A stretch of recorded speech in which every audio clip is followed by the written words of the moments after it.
Kwa muda mrefu maisha ya mzee Philipo Mwakalindile mwenye umri wa miaka 55 yamekuwa ya upweke na huzuni katika mitaa ya Igamba, kata ya Nsalaga, jimbo la Uyole, jijini Mbeya. Mzee huyo ambaye amekuwa akiishi katika mazingira magumu baada ya kukimbiwa na mkewe kufuatia changamoto ya ulemavu, nyumba duni, hali ngumu ya maisha ya kila siku yake. Hata hivyo, mwanga wa matumaini umeanza kuonekana baada ya taasisi ya Tulia Trust kuanza ujenzi wa nyumba yake, hatua iliyomgusa sana hadi kushindwa kujizuia kihisia. Akizungumza wakati wa kuanza ujenzi huo, mzee Mwakalindile ameeleza shukrani zake za dhati kwa msaada aliyoupata, akisema ni kama ameanza maisha mapya kutokana na ujenzi huo unaosimamiwa na mbunge wa jimbo la Uyole, Daktari Tulia Ackson. Philipo Mwakalindile, namshukuru Mungu kwa kitendo hiki hapa. Ili nashindwa hata kuongea mambo mengi kwa sababu kipindi kimekuwa ni kigumu sana, naishi mazingira magumu. Namshukuru mwenyekiti Jonas Sanga pamoja na Barozi. Mimi naomba Mungu awasaidie pamoja na viongozi wote. Asante. Changamoto ni kwamba toka nilipovunjika huo mkono nimekuwa na maisha magumu, na nyumba yenyewe ndio hivyo mnavyoiona, imemeguka, imepasuka. Lakini nashukuru kwa viongozi walivyoliona hili, na mimi nasema Mungu awatie nguvu. Mzee, umekuwa ukiishi vipi hasa kipindi cha mvua? Mimi kipindi cha mvua huwa na hama. Naweza hapa ikivuja na mimi ambapo hapa vuji. Umo ndani. Familia ipo, lakini kwa sababu wote hapa ni wazazi. Najua wazazi mkitengana hata familia inayumba. Kwa hiyo mimi nikisema kwamba niongee sana bali ya familia, kwamba sisi wazazi tushatengana, yawezekana labda mwenzangu ana nguvu zaidi. Kwa hiyo ndio hivyo. Ni kwamba kwanza nimevunjika mkono huu, nikajaribu kumbembeleza, nikakuta kuna kauli zinatoka kwamba hawezi kaishi na kilema. Pale nikaona haina haja hata kuifuatilia familia, maana yake daktari alikuwa ananiuguza mkono mpaka sijapona. Alisema nenda kwa ndugu na jamaa ukaombe msaada. Nilianzia kwenye familia, wakasema kauze pale, niuze mji ndio nikatibiwe. Nimeenda kwa ndugu yangu mwingine, anasema mimi gari limepata tairi limepata pancha, kwa hiyo nawaza tairi. Basi hapo imeishia hapo mpaka mkono umelemaa. Majirani zake wameeleza kwa muda mrefu mzee huyo amekuwa akiishi hali ngumu, wakisema msaada huo ni ukombozi mkubwa kwake, huku diwani wa kata ya Nsalaga Clemence Mwandemba akiishukuru taasisi ya Tulia Trust kwa kujitolea, akibainisha kuwa wamejipanga kuhakikisha Mwakalindile anapata chakula, sehemu ya kuishi wakati ujenzi ukiendelea. Tunashindwa hata tuelezeje katika mazingira ya mwenzetu jirani yetu Mwakalindile. Tukiwa tunaangalia kwa huruma. Mwenye huruma ndo kama hivi alivyoelezea hata mama yangu hapa kwamba mwenye huruma unaweza ukamhurumia ukatoa chochote.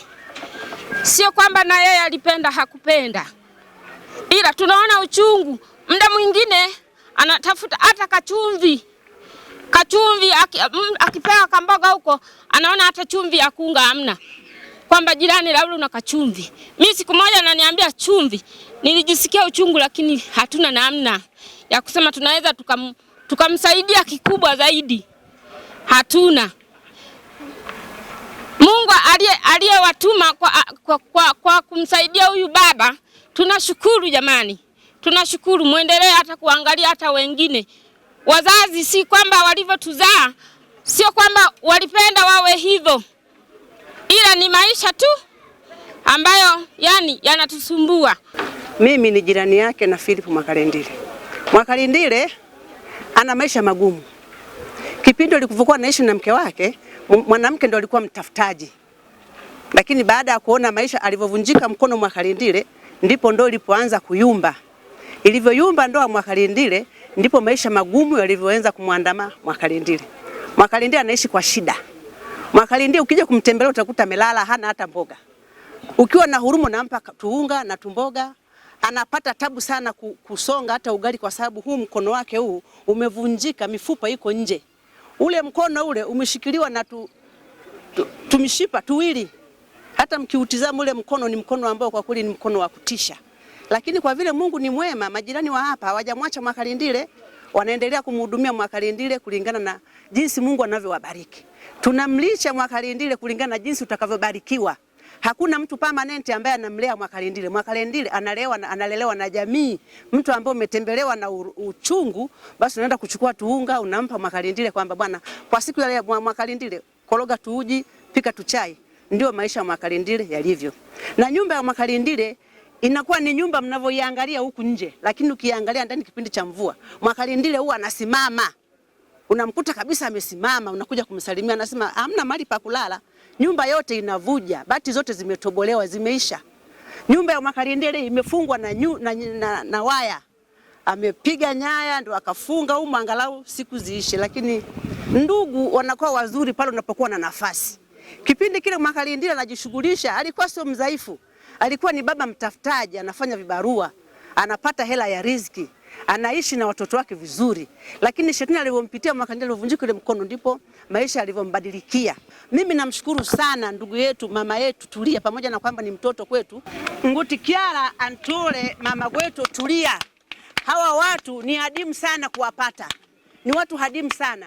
Mungu ametuonyeshea baraka kutuletea huyu mtoto, achukue ili jimbo letu la Uyole, alee watu wenye mahitaji kama Mwakalindile. Asivunjike moyo, aendelee kulinda hata sehemu zingine. Asiishie hapa tu, aende hata katika wilaya zingine, mikoa mingine. Maana matatizo haya sio yapo tu kwa Mwakalindile. Yanaweza kufikia mtu yoyote. Wanasema hujafa hujaumbika. Hata mimi mama mnavyoniona hivi, mnaweza mkashangaa kesho sina mguu, sina mkono au nimepooza. Kwa hiyo huyu mama aendelee kutulinda sana sisi kina mama wadhaifu, hata vijana wadhaifu, hata kina baba wadhaifu. Mungu amwangalie sana huyu mama Tulia, amuongezee siku za kuishi. Maana sio tajiri, amuongezee roho ya upendo, amuongezee roho ya maarifa. Tunashukuru sana kwa hili. Tunaomba Mungu amtie nguvu na ambariki na amuongezee siku zake za kuishi hapa duniani, kwa sababu jambo analolifanya ni jambo ambalo ni la kimungu. Kidini wanasema udiakonia, mheshimiwa mbunge anafanya. Si kwamba anacho, ila kwa sababu yeye Mungu amempa uwezo wa kufikiria na kuwakumbuka wasiokuwa nacho, basi tunaomba Mungu aendelee kumzidishia. Kwanza ni tendo la kihuruma, tendo la mitume ambalo mheshimiwa mbunge anaendelea kuyafanya sehemu mbalimbali, na sisi hapa Nsalaga amekuwa akifanya mara kwa mara kwa watu kama hao.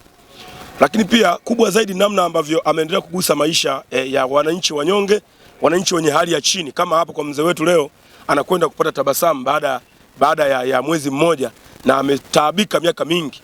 Kwa hiyo ni jambo kubwa sana. Lakini pia nichukue fursa hii pia kumshukuru pia taasisi yetu ya Tulia Trust kwa namna inafanya kazi kwenye kata yetu ya Nsalaga. Inafanya kazi kubwa, na namna ambavyo tunashirikiana imekuwa sehemu ya kuunganisha jamii kwenye kata yetu hii ya Nsalaga. Lakini pia yamezungumzwa mengi hapa kwamba mzee wetu huyu maisha yake, mchakato mbalimbali.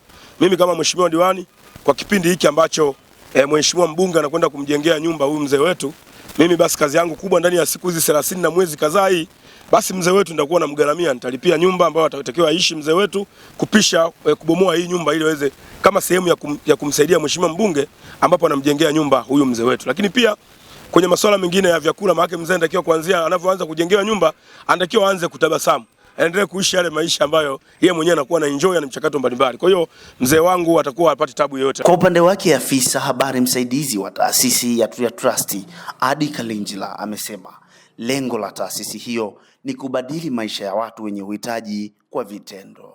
Tuko hapa mtaa wa Igamba, kata ya Nsalaga, kwa mzee wetu Filipo Mwakalindile ambaye kiukweli ana changamoto ya kimaisha na anaishi kwenye nyumba ambayo haiko vizuri. Kwa hiyo Mheshimiwa Dr. Tulia Ackson, mkurugenzi wa taasisi ya Tulia Trust, alitupatia maelekezo sisi vijana wake kuja kumtembelea mzee huyu ili kuona uhalisia wa maisha yake na kuona namna gani tunaweza tukamsaidia. Na kikweli tumefika kwa mzee huyu kwa ushirikiano wa viongozi wa serikali za mtaa pamoja na viongozi wa kata wakiongozwa na mheshimiwa diwani, ambapo tumebaini kwamba ni kweli mzee anaishi kwenye mazingira ambayo si rafiki, nyumba ambayo na hasa kipindi cha mvua ukitazama ambavyo imejengwa kwa matofali ambayo sio ya kuchoma na udongo, muda wote ingeweza kuleta maafa. Kwa hiyo Mheshimiwa Dr. Tulia Ackson kwa upendo wake amesema atamjengea nyumba mzee huyu ili aweze kupata makazi bora zaidi. Kwa hiyo leo tumekuja kukabidhi baadhi ya vifaa kwa ajili ya kuanza ujenzi wa nyumba hii ya mzee wetu Filipo Mwakalindile. Na ujenzi huu tunatarajia utachukua kama siku 30 hadi kumalizika ili mzee huyu aweze kukaa kwenye nyumba hiyo na kupata tabasamu. Taasisi ya Tulia Trust imekuwa mstari wa mbele katika kusaidia jamii kupitia miradi ya kijamii ikiwemo ujenzi wa makazi kwa watu wasiojiweza, utoaji wa misaada ya kibinadamu na kuwawezesha makundi maalum ili kuboresha maisha ya wahitaji nchini. Hii ni Machweo Online TV na mimi ni Teddy Mfukwe kutoka hapa Jimbo la Uyole, halmashauri ya jiji la Mbeya.